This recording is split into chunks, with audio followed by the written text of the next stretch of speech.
Now to a big story making a lot of news in both India and the United States, where the arrest of an Indian diplomat has turned into a very nasty spat. It involves the arrest of this woman, Devyani Khobragade, India's Deputy Consul General. She was arrested last week on visa fraud charges. Prosecutors say she had promised to pay her nanny almost $30 an hour, but was actually paying her just over $3 an hour. Khobragade's lawyer says she denies the charges, and India is furious over how she was allegedly treated, calling her arrest barbaric. Malika Kapoor is live in Mumbai for us.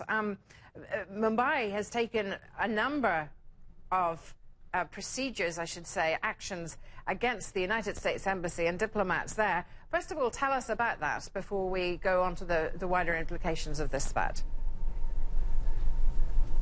You're right, Finula. Over here, no one is taking this matter lightly. It is playing out very, very seriously here in India. How is India retaliating? Well, by doing a number of things. Earlier today, we had top political leaders in India who refused to meet members of a U.S. delegation that's currently visiting New Delhi. They absolutely refused to meet with them.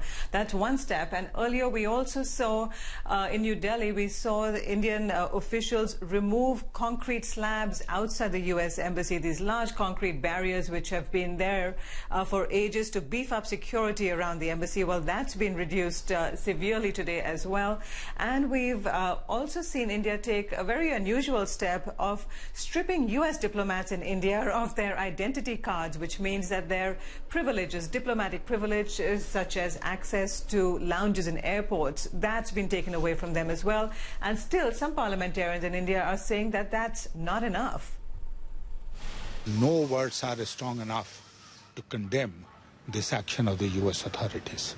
Again, I learned from the media reports that there are a number of companions of U.S. diplomats posted here in New Delhi, same-sex companions.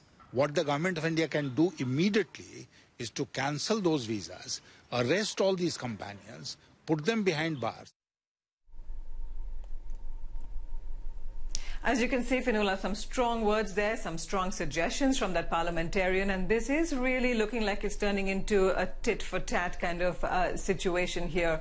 But going forward, even over the next couple of days, I do think this story is going to play out quite strongly here in India, because remember, we are just a couple of months away from national elections, and no parliamentarian, no political leader here in India is going to take a chance and appear soft on this story. Everybody wants to show that they are going to take this matter very seriously, that they have a very strong foreign policy in place, and it is just a few months until the elections. Nobody is going to take a chance and appear unpatriotic.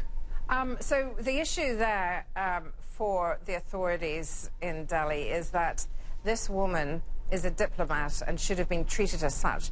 What are they making of the U.S. response, the State Department response, that it wasn't the State Department who arrested this woman? Over here, really people aren't paying that much attention to, whether it was a U.S. State Department that's at fault, or whether it's a U.S. Marshal at fault, or the U.S. Justice Department.